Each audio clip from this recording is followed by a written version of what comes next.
오늘 우리가 읽는 말씀은 역대상 15장입니다. 15장의 내용은 시간이 어느 정도 흐르고 난 다음에 마침내 다윗이 오벳에돔의 집에 있었던 여호와의 궤, 언약궤를 예루살렘 그곳으로 옮겨오게 되는 내용이 기록이 되고 있습니다.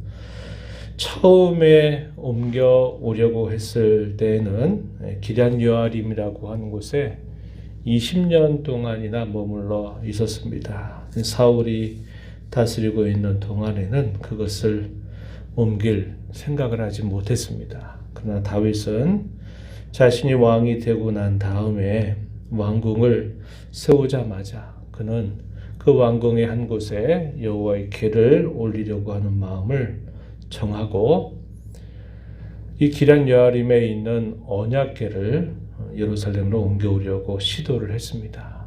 많은 준비들을 하고 또 온 이스라엘 백성들을 불러 모아서 이 일이 참으로 중차대한 일이다 하는 것을 백성들에게 알렸고 한 마음으로 옮기려고 하는 과정에서 결국은 하나님께서 명령하셨던 규례들을 따라하지 않는 일로 인해서 그것이 성사되지 못했습니다. 그래서 그곳에 있어서 이름을 베레스 우사라고 하는 이름을 지었다 그랬어요. 여호와께서 우사를 찢으셨다. 이런 표현을 담아두면서 그것을 깊이 가슴에 새겼습니다. 그리고 그 언약궤는 오벳에돔의 집에 있는데 3개월 동안 그곳에서 안치를 할 수밖에 없었습니다. 그리고 이제 한 3개월 정도 시간이 지나고 난 다음에 다윗이 또다시 하나님의 언약궤를 자기 왕궁으로 모셔오려고 하는 계획을 세우게 돼요. 그런 과정에서 그가 대단히 힘을 기울였던 부분은 뭐냐면 왜 하나님께서 그 일 가운데 그런 큰 화를 바라셨는가 하는 그 근본적인 이유를 정확하게 분석을 하고 그리고 철저하게 준비를 하게 했습니다. 그리고 마침내 그 언약궤를 예루살렘으로 옮겨오게 되는 내용이 오늘 본문 속에 소개가 되고 있어요. 본문으로 한번 가서 살펴보면 1절 말씀에 이렇게 표현합니다. 다윗이 다윗성에 자기를 위해서 궁전을 세우고 하나님의 궤를 둘 곳을 마련한 다음 그것을 위하여 장막을 쳤다. 그리고 이 언약궤로 옮기기 위해 필요한 지도자들을 쭉 불러 모으게 됩니다. 불러 모으고 다윗이 지도하는데 2절 뭐라고 말하냐면 레위 사람 외에는 하나님의 궤를 맬 수 없다. 이것은 여호와께서 그들을 택하셔서 여호와의 궤를 메고 영원히 그를 섬기게 하셨기 때문이다. 이렇게 이야기합니다. 이것은 모세 율법에 분명하게 규정이 되었던 말씀이었어요. 민수기 4장 15절 말씀 우리가 하나의 예로 살펴볼 수 있겠는데요. 레위 사람만이 하나님의 언약궤를 메고 운반할 수 있게 하신 것입니다. 이것을 다윗이 잘 지도하면서 이제 온 이스라엘 백성들을 불러 모읍니다. 그리고 하나님의 언약궤를 옮길 준비를 구체적으로 하게 됩니다. 그러면서 이 아론 자손과 레위 사람들을 불러 모으는데 상당히 많은 사람들을 모으게 됩니다. 약 800여 명이 넘는 정도로 많은 사람들을 모으게 되죠. 그래서 우리가 읽은 말씀 가운데 5절 이하로부터 10절까지 보게 되면 그앗 자손 중에서 또 무라리 자손 중에서 게르솜 자손 중에서 엘리사반 자손 중에 헤브론 자손 중에 우시엘 자손 중에 이렇게 쭉 불러 모은 인물들이 약 800여 명이 넘는 그런 많은 사람들을 불러 모으게 됩니다. 그리고 그런 모든 일에 있어서 제사장에게 명령을 하는데요. 당시 제사장이 누구였냐면 사독과 아비아달이라고 하는 사람이었어요. 그들을 불러 모으고 레위인들의 지도자들을 다 불러 모으고 난 다음에 준비시키는 말씀 12절에 보면요. 몸을 성결하게 하라.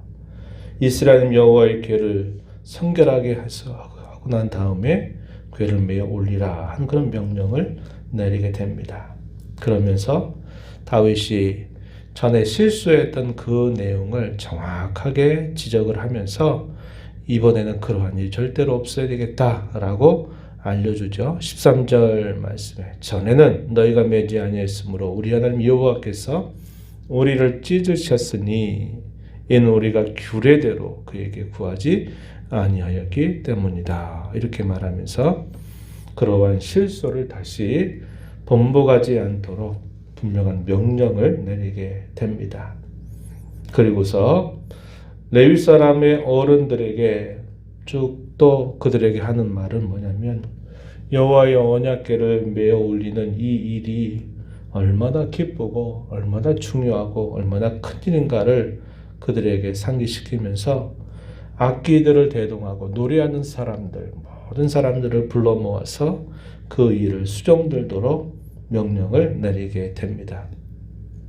16절 말씀에 보면은 그의 형제들을 레위 사람의 어른들에게 명령하여 그의 형제들을 노래하는 자들로 세우고 비파와 수금, 재금 등의 악기를 울려서 즐거운 소리를 크게 내라. 이런 명령을 내리게 됩니다. 이러한 명령과 함께 이 명령을 받았던 사람들이 철저하게 그 말을 따라서 순종을 하게 됩니다. 이 내용이 17절 말씀에서부터 24절까지 누가 무엇을 하고 하는 그런 모든 역할을 담당하는 그런 모습을 잘 표현을 해주고 있습니다. 그리고 마침내 이제 25절부터 마지막 절 가서 보게 되면은 그런 모든 절차들을 따라서 차근차근 이 여호와의 언약궤를 예루살렘의 궁전으로 올리게 되는 내용이 소개가 됩니다. 오베데돔의 집에 있었던 그 언약궤를 이제 명령을 받은 모든 신하들과 또 레위 사람들, 제사장들 해서 그 언약궤를 메어 올리게 돼요. 다윗도 장로들도 천부장들도 함께 그 자리에 있으면서 그 광경을 지켜보고 있다 한 겁니다. 하나님께서 이번에는 그들과 충돌하시질 않으시고 하나님이 그 모든 일에 여호와께서 도우셨다라고 표현하죠. 26절 보면요. 하나님이 여호와의 언약궤를 맨 레위 사람을 도우셨으므로 무리가 수송아지 7마리, 수양 7마리로 제사를 드렸다. 이렇게 표현을 합니다. 하나님은 그 모든 일들을 도와주셨고 그 도와주신 일에 대하여 또 하나님께 제사로 화답하는 그런 모습이 표현이 되고 있어요. 그래서 마침내 이 언약궤가 다윗 성으로 들어오게 될 때 모두가 다 기쁘고 즐거워합니다. 다윗은 그것을 보면서 춤을 추면서 기뻐하는 모습을 보여주고 있어요. 29절 말씀 보면 여호와의 언약궤가 다윗 성으로 들어올 때 사울의 딸 미갈이 창으로 내려보다가 다윗 왕이 춤추며 뛰노는 것을 보고 그 마음에 업신여겼다. 잘 아는 내용이죠. 다윗이 춤을 추다가 옷이 내려가는 것도 알지 못하고 하니까 그의 왕후였던 이 미갈이 왕이 채심머리 없게 그게 무슨 일이냐고 이렇게 하게 되는 그런 이야기가 이렇게 간략하게 소개가 되고 있습니다. 이 여호와의 언약궤가 들어오게 되는 그 기쁨과 감격을 여기는 간단하게 표현이 되어 있지만요.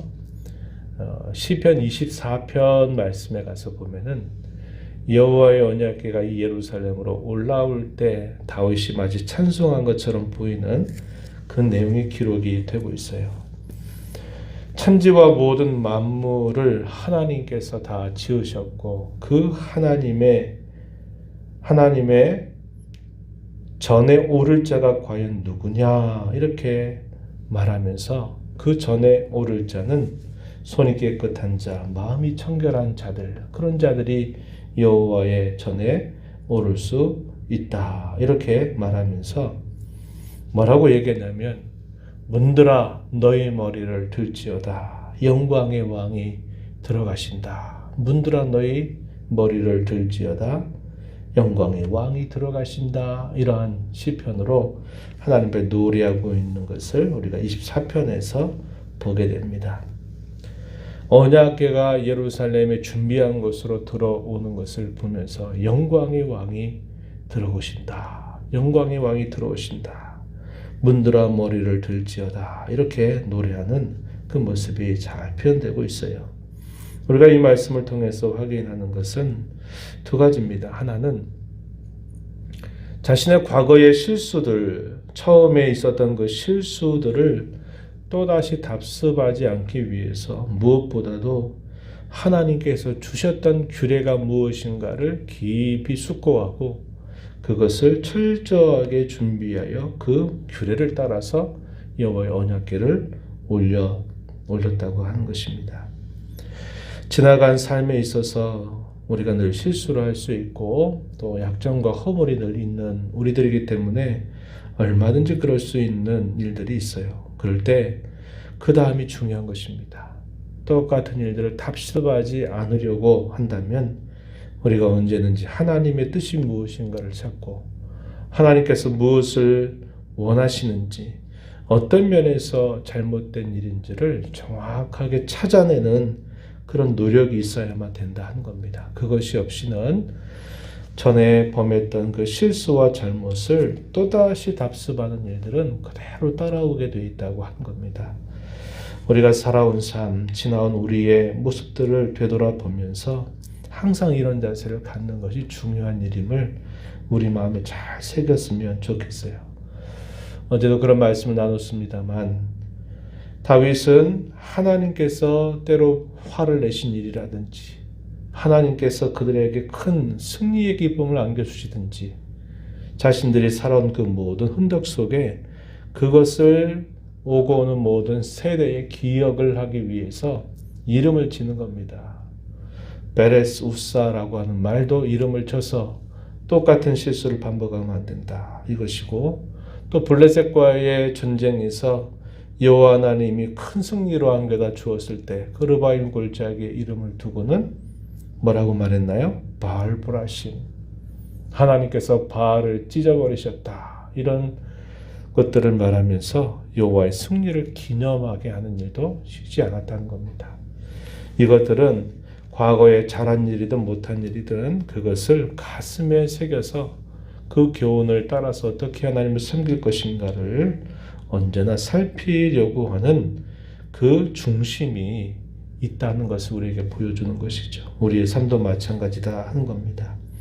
또 한 가지는 다윗이 왜 그렇게 여호와 언약궤를 이 예루살렘으로 모셔오려고 했는가 하는 것입니다. 그것은 이스라엘의 진정한 주권자, 이스라엘의 진정한 통치자, 이스라엘의 진정한 왕은 내가 아니라 바로 우리 하나님이시다라는 것을 분명하게 보이기 위해서 한 것입니다. 그래서 자신의 나라가 아니라 하나님의 나라가 자기를 통해서 든든하게 그곳에 세워지기를 간절하게 바라는 그런 마음이었다 하는 겁니다. 오늘 우리가 이루고 있는 이 교회의 진정한 주인, 진정한 머리가 누구이겠습니까? 우리 주님이십니다. 주님을 머리로 한 몸을 이루고 있는 지체가 된 저와 여러분들이 항상 주님을 우리의 왕으로 모시고 살고자 할 때, 주님을 모시고 우리가 주님의 뜻을 따라서 함께 수고하고 봉사하는 일을 하게 될 때 주님의 교회는 든든하게 서가게 되는 것입니다. 이런 말씀들을 우리 마음에 새기면서 우리가 이루는 이 교회가 주께서 친히 주인 되셔서 다스리는 그런 건강하고 힘 있는 교회가 되도록 함께 마음 쓰며 기도해 주시기를 바랍니다. 하나님 아버지, 오늘도 복되고 거룩한 주일을 허락하셔서 한 주간 살았던 저희들의 삶의 모든 일들을 멈추고 주님 안에서 안식하며 무엇보다도 저희에게 구원의 은혜 베풀어 주신 하나님 앞에 감사와 찬양으로 경배하며 저희들 심령 속에 참 평안과 안식을 누리게 하심을 감사드리옵나이다. 준비된 마음을 가지고 온 성도들이 한 마음으로 하나님 앞에 예배함으로 예배 가운데 하나님을 배움는 귀한 기쁨과 감사와 즐거움이 넘치게 해주시기를 바라옵나이다. 오늘도 읽은 말씀을 통해서 다윗이 그토록 하나님의 언약궤를 자신의 궁전에 마련해서 옮기려고 했던 그 목적은 하나님만이 이스라엘의 진정한 주권자요 진정한 왕이심을 분명하게 하기 위한 마음이었습니다. 한때 실수하여 그것으로 인하여 화를 당했던 일들을 교훈 삼아서 하나님의 말씀에 철저하게 주의하여 그 규례를 따라서 여호와의 언약궤를 기쁨으로 올려드렸던 다윗의 모습을 저희가 살펴보았습니다. 하나님 아버지, 교회의 머리가 바로 우리 주님 자신임을 언제나 알게 하시고 왕 되신 주님을 모시고 섬기는 일에 항상 저희들이 한 마음으로 순종함으로 건강하고 튼튼한 교회를 이루어가는 저희들이 되도록 인도해 주옵소서. 은혜의 보호자 앞에 나와서 아버지의 은혜를 간절하게 구하는 모든 심령들의 간구를 기교로 주시고 응답하시기를 바라며 예수님 이름으로 기도하옵나이다. 아멘.